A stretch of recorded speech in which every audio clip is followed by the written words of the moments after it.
Well, here we are yet again. Another nostalgia critic video for me to react to. So yes, that's right, guys. What I'm now reacting to, and as you read the title, you know what the next nostalgia critic video it is that I'm reacting to. That's right. Doug has now finally reviewed, as the nostalgia critic, the first Night at the Museum film. Yes. Yeah, man, because so many fond memories of Night at the Museum, you know? For me, and I'm sure the rest would go to some of you. Yeah, because, with what the Night at the Museum films had to offer, especially on account of, well, the first one, I do remember, I have vague memory because of when the film had came out. I do remember, seeing a sample of the trailer, most prominently where, Larry discovering the T-Rex skeleton is alive and drinking from a water fountain. Yeah, that whole thing. A way to start off Larry's adventure with everything coming to life in the museum, and from there on. I don't seem to recall, maybe my family and I, we saw it in theaters, yeah. And I want to say probably this was one of my earliest films where I knew Robin Williams. I think it's say between this, I think RV, Aladdin, my memory's a bit fuzzy on the first films I had seen of Williams, but yeah. But obviously, this being one of them, yeah, anyways. Because, say what you will, I really love and enjoy RV, so do my parents, yeah. Two big films for Williams that same year. Sadly RV didn't do that great, but this, it did, even though he's technically one of the main stars, but not say the main character or something, you know what I mean? Yeah. Now in RV, he was, but yeah. But yeah, with what the first Night at the Museum film had to offer, with its storytelling, what goes on in this film, great cast members, Shawn Levy. This was one of my earliest films where I knew Shawn Levy, and I don't know, because I feel like maybe somewhere in between that time, I knew a little bit of Big Fat Liar, yeah, with Paul Giamatti, and Malcolm in the Middle, what's-his-face, yeah, I knew about that movie, I think around that time, but I had no knowledge that that was directed by Shawn Levy, so yeah, and man, because look how many films Shawn Levy has done by this point. Yeah, and even, of course, having directed the entirety of the Night at the Museum films, the Night at the Museum trilogy. But, yeah. So, I don't know. Maybe, hopefully, with whatever I'm going to see in this Nostalgia Critic video, maybe Doug, as the Nostalgia Critic, might have some positive things to say. You just never know. But I don't know, because judging by the thumbnails that I had seen, and on account because of it being for the green screen backdrop, yeah, still hard to tell, but I'm about to find out. So here we go, guys. Without further ado and enough said, let us now dive in and see what Doug, as the Nostalgia Critic, has to say about the first Night at the Museum film. In 3, 2, 1, let's go. And no sponsor for this one. Hello, I'm the Nostalgia Critic guy. Remember it so you don't have to. In honor of its 20th anniversary, it's 19th, I got a title card with you, let's just do it. Yeah, he sometimes reviews movies 1 year before their anniversaries. Released in 2006, Night at the He's Museum, not the only one. I'll just say it, is a fantastic idea. Based on a kid's book from 1993, it tells the story of the security guard who works at a museum where all the exhibits It's based off come a to book. life I at didn't night. quite fully That realize. is so simple and to some extent has been done before. Objects coming to life is nothing new. The idea of it happening in a museum, though, adds a whole new dimension to it. There is something kind of intriguing and magical about certain museums, particularly at night. It is like you're entering a world that both used to exist, yet also currently exists in a strange, surreal way. The film seemed to capture that with a fair amount of comedy that I was shocked to find didn't win everybody over. The critical reviews weren't very strong, and the audience reaction was positive, but not overly positive. Maybe it came after the fatigue of making so many sequels and spin-offs, or maybe people are just constantly torn about Ben Stiller's comedy. But the film is still being talked about almost 20 years later, and for a live-action kids film from the 2000s, that is kind of an achievement.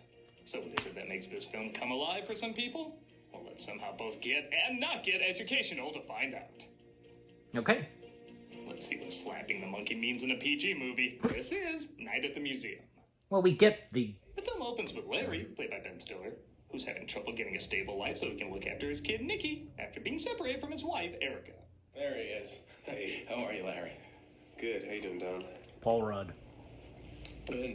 Just getting ready to basically play your part in the first third of Ant-Man.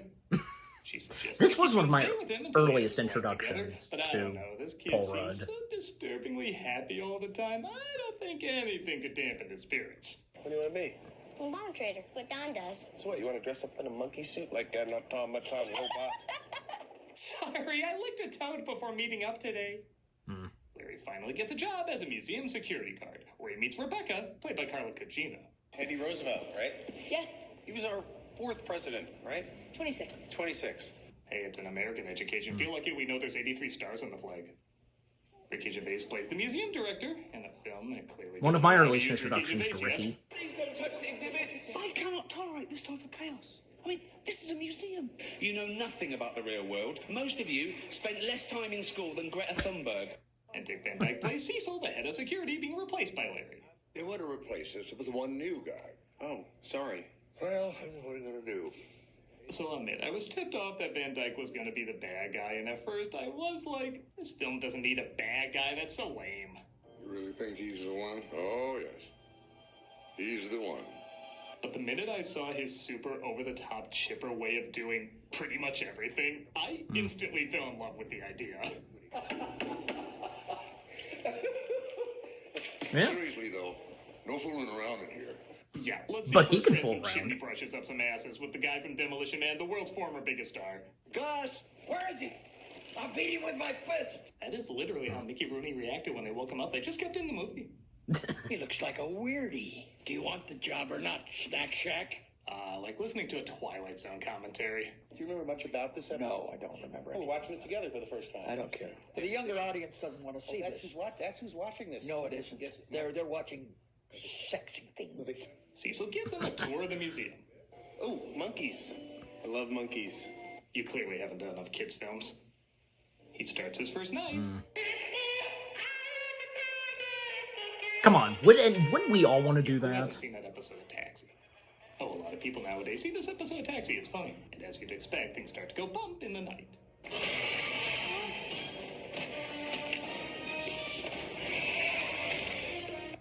Looks more real than the Jurassic Park sequels. I do have a comment Tries about calling Cecil to find out what to do. the old guards stealing the tablet. Hey, baby, want to pose for I'll that talk drunk about guy it over there afterwards. signing a birthday card? The instructions say he's supposed to play fetch with him, and it seems to work. Sure enough, more exhibits come alive, and he tries to read through the instructions to figure out how to handle them. Thank you very, very much. Ew! Oh! Yuck! Yeah. Bad monkey! Monkeys Stop will that. do that. Doesn't even make sense you're female, and weirdly have a lot of acting credits as male. Do you have an issue with me? Okay, Because Crystal's if I supposed to have play problems is playing a with the boy piano, monkey. Okay? Unless it's Janine Garofalo. It's one of the reasons we're not a duo anymore. Yet bizarrely not the main reason. He's also attacked by tiny models, one of them being Jedediah, played by a strangely uncredited Owen Wilson. Yeah. Train, please. It's a big no can. Is there a reason he got he was uncredited? Commercials in the way no one would recognize him in the role. I can see why they kept his name a secret. Somebody's got to pay. Okay. Pay for what? I don't know. Just pay. Clearly when internet culture was becoming a thing.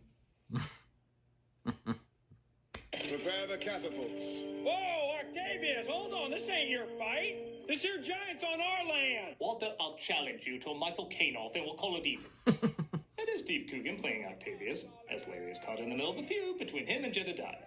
But Teddy Roosevelt, played by Robert Williams, is there to save him. He explains why everything comes to life at night. Tablet of Akmen-Ra arrived here in 1952. On that night, everything in this museum came to life. Is it strange to say that compared to alien pyramids and CG Dwayne Johnson's, this feels like the least silly supernatural Egyptian thing in a movie? Some men are born great. Others have greatness thrust upon them. At first, I also thought Williams was a weird choice for Teddy Roosevelt, but when you factor in it's more the mythical perception of these people rather than the historical perception of them, I think he plays them pretty well. Yes, Although having a hot for absolutely. Sacagawea, we're all aware that's legit history. I know Disney was going to make a film on it in the 90s. What are you looking at? Tracking, dear boy. Tracking dead ass. Oh, I wish this was one of his stand-ups sometimes. All the exhibits get back to their post before sunrise, and the security guards are impressed he stayed around. Larry still figures a job's a job, so he decides to stay. And the fact that he's getting friendly with Rebecca doesn't hurt either. Actually, I've got a bunch of questions. Maybe, I don't know, when you have a break, could I buy you a cup of coffee? I finish in 20 minutes. We'll meet you outside. I don't usually date Meet the Fockers Ben Stiller, but knowing you're going to be Severance Ben Stiller, I might be interested. She teaches him all about the history of the exhibits, and the following nights, he's much more in control. He even tries to get Jedediah and Octavius to get along. Why can't you just get along? Look, we're men. We fight, okay? That's what we do. I will say Wilson's undiluted naivete is one of the more charming aspects of the movie. No problemo, Gigantor. Yeah. Hey, Teeny, how does that sound? I don't like it. It hurts my feelings. It's like reading a review in the 90s of literally anything I've been in. He even helps Teddy with his dating problems. His impression of She's Owen. very beautiful. Beautiful. Maybe dropping the binoculars would be a good start. Oh, maybe you should go talk to her. Hey, put that away. Oh, that's a sword. See, the binocular thing just put me in the wrong mindset. He chickens out before he talks to her, though, but at least Larry figures out how to deal with the tail of the hug. Little birdie told me that somebody likes magic and flowers. How many pillage could we have saved if we knew that? Anybody need a hanky? He has a nasty habit of vanishing. One of his tricks backfires, though, and he finds he's not as in control as he thought. Especially when one of the cavemen gets out of the museum.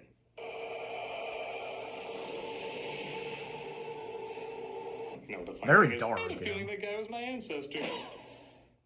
Larry decides to let his son in on the secret of the museum, and when he finds out Rebecca is writing a dissertation on Sacagawea, he of course tells her the museum comes alive.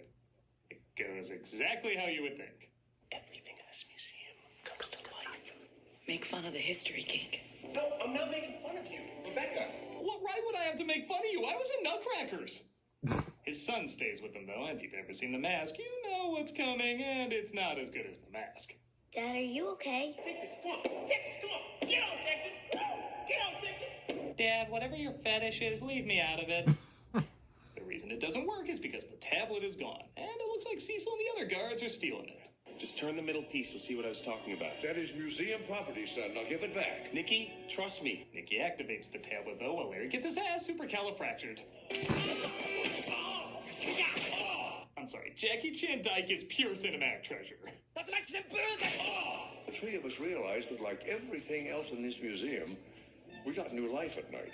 Ah, so being younger, Larry should be a lot stronger. He doesn't seem a lot stronger. They take the tablet away and lock them inside, but Teddy arrives to save them. Whoa. Theodore Roosevelt at your service. I'll say this, most movies would have the kid think Larry was lying for a lot longer, and I'm glad it's only for like a minute.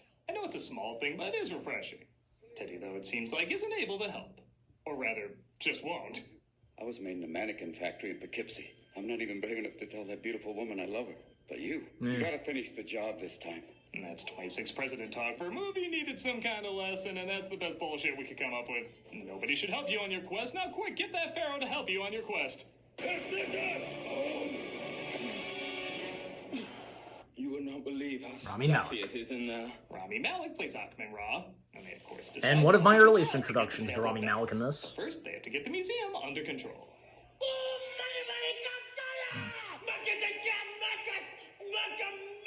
Larry patches things up with Attila the Hun, which goes on way too long, but Well, no, it just goes on way too long. And he gets That's the still good. museum to help him get the tablet back. Civil War, guys. Head over to the planetarium wing. Columbus. Take the Neanderthals and do a sweep from invertebrates all the way through reptiles. Right, kill her and slate them all. Got it.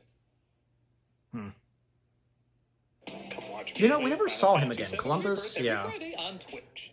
We also got other content during the We week, never so saw him come again in the check us out. sequels. I mean, there were a few characters in the first one we didn't see. The exhibit stopped the guards from robbing the place, but Cecil still escapes with the tablet. So they use Sacagawea to track him. He went east, but he lost control and crashed. How can you tell that? Duh. He also got sliced in half. How do you know that? Oh.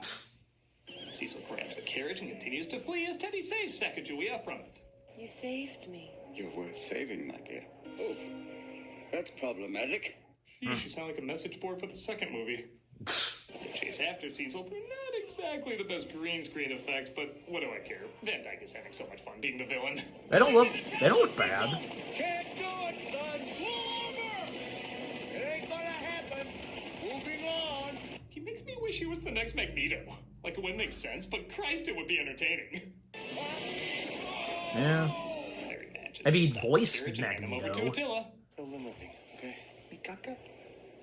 Makikaka. Let's just say it might only be called the Van Dyke Show from now on. And let everyone back in the museum Really? just in time for Rebecca to see. I think she has a few questions she wants to ask you. What would you like to know? Well, I mean, I'm smart. Is that you in the Land O'Lakes box or what? Even Jedediah and Octavia survive the adventure.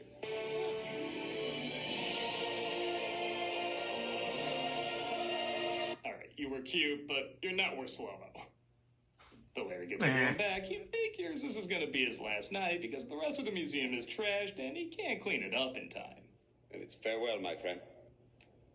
Nick? Just reminding myself you're in this movie. The museum director is impressed, though, that the supposed publicity stunt he pulled off last night is getting more attention to the museum. And what's the year again, 2006? Oh yeah, legally they had to end with a dance party. It's getting late. You ready to go home? No? Well, you're related already. You both laugh hard at things people don't laugh hard at.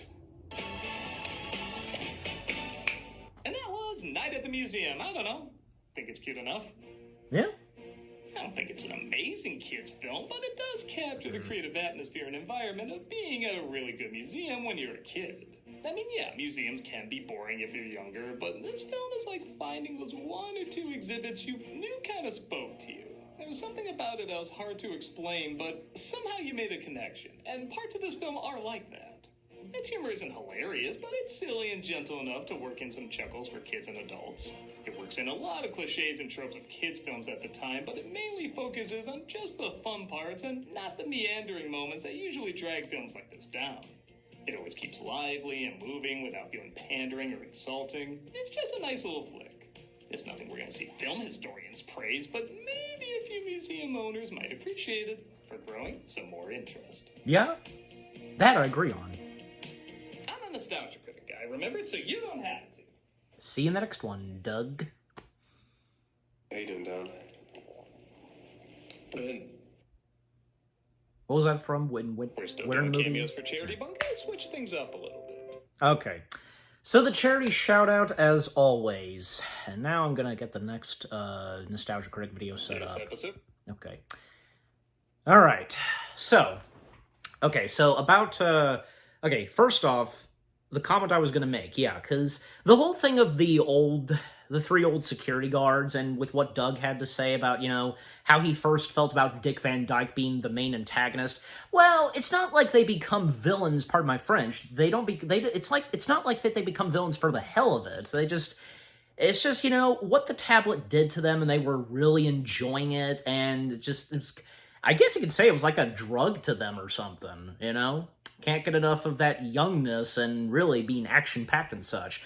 But when the third film came along, and when we would see all three of them again, well, they changed. But not that much for Mickey Rooney's character. But yeah, they became much better, and yeah, even with Cecil, yeah, Dick Van Dyke's character. Not to mention that we did get a good majority of Cecil's character, where we had gotten, in the opening to Night at the Museum 3, we had gotten the backstory of how the tablet was discovered. And young Cecil was with his father on that expedition at, Egypt and so on, when that tablet was discovered. And when the time and setting of Night at the Museum 3 happens, well, yeah, with something going wrong with the tablet, and Cecil, when he was a boy, those in Egypt warned them about the curse and so on, that something was going to happen to the tablet. Yeah, that whole thing. So, yeah, like I said, just overall point being, like, they got, you know, the three old security guards, they approved by the third film, and just, yeah. they put the tablet stuff behind them, and life for them was going pretty well. So at the retirement home.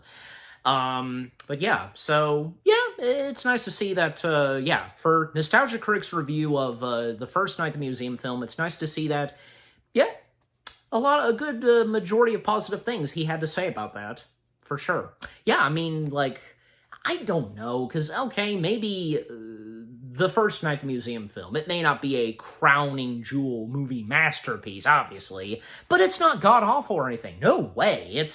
It's memorable from the early 2000s. It's such a good, fun film with a good storyline, great cast of talents, and something fresh and new, like with what Doug had to say.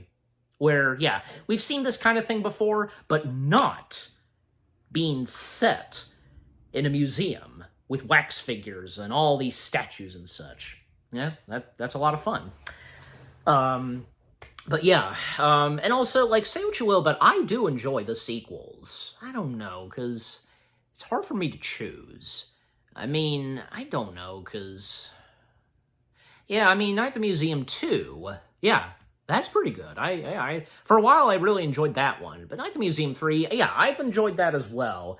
That one being kind of a mixed bag, like...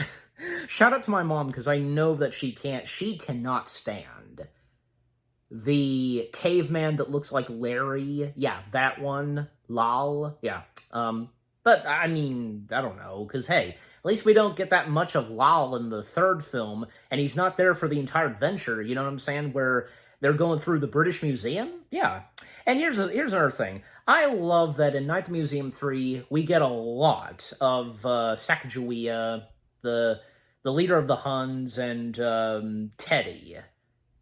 And then with Jed, Octavius, and the monkey Dexter, yeah, they're there for the entire journey, as well as Nikki, alongside with Larry. I love that, yeah.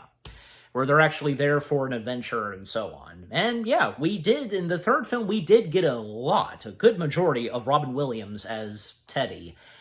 And even though, sadly, because, yeah, Night at the Museum 3...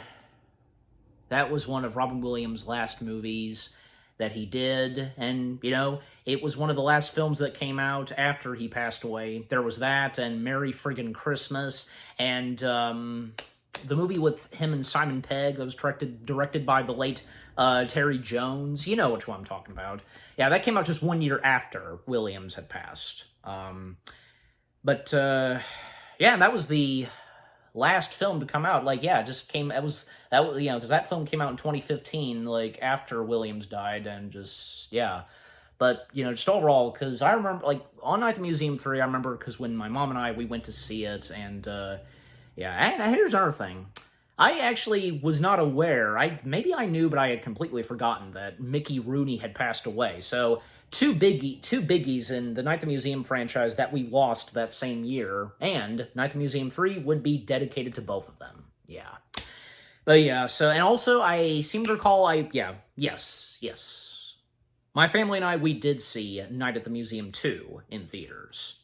And yeah, as I recall, we enjoyed that as well. I think, one of the most prominent things that I was looking forward to at the time when it came out was that cameo we had gotten of Darth Vader and Oscar the Grouch, if you know what I'm talking about. Of course you do, yeah.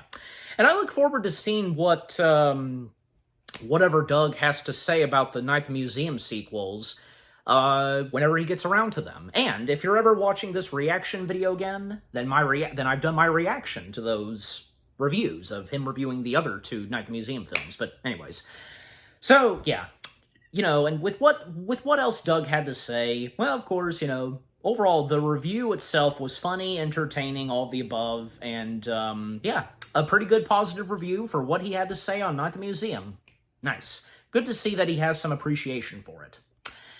Okay, so yeah, overall, oh yes, and as I said a good chunk of times during my reaction, a lot of familiar faces in Night at the Museum that this was the first movie where, yeah, a lot of faces from Gina, what's her last name, Ricky Gervais, Rami Malek, yeah, this was like them, yeah, I first knew them from this movie.